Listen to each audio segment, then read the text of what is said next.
કેતન ઇનામદાર બાદ સાવલીમાં વધુ એક રાજીનામું, જ્યાં સાવલી તાલુકા પંચાયતના ઉપપ્રમુખ વાલજીભાઈ રબારીએ રાજીનામું ધરી દીધું છે।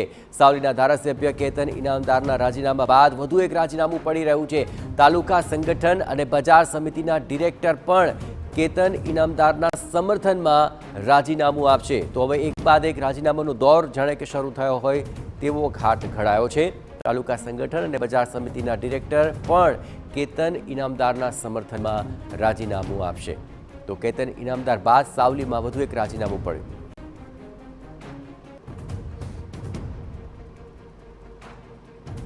સભ્ય તરીકે કેતનભાઈ ઇનામદારને અમે ખૂબ સપોર્ટ કરીએ છીએ। અમે કદાચ ચૂંટેલા છો તો એમની મહેનત અને એમના કારણે જ અમે ચૂંટેલા છીએ। હવે એ જ જો રાજીનામું આપતા હોય તો એમના સમર્થનમાં અમે રાજીનામું આપવા બધા તૈયાર જ છે અને લગભગ તો મેં તો આપી દીધું છે ઉપપ્રમુખ પદેથી। મારા તાલુકા પંચાયતના પ્રમુખ પણ આપી રહ્યા છે અને તાલુકા પંચાયતના સભ્યો પણ આપી રહ્યા છે। તાલુકામાંથી કેટલા હોદ્દેદારો અને નેતાઓના અને આગેવાનોના રાજીનામા આ મુદ્દે પડે એમ છે? મારી પાસે અત્યારે જે માહિતી છે એમાંથી યુવા મોરચાના મહામંત્રી, બક્ષીપંચ મોરચાના મહામંત્રી,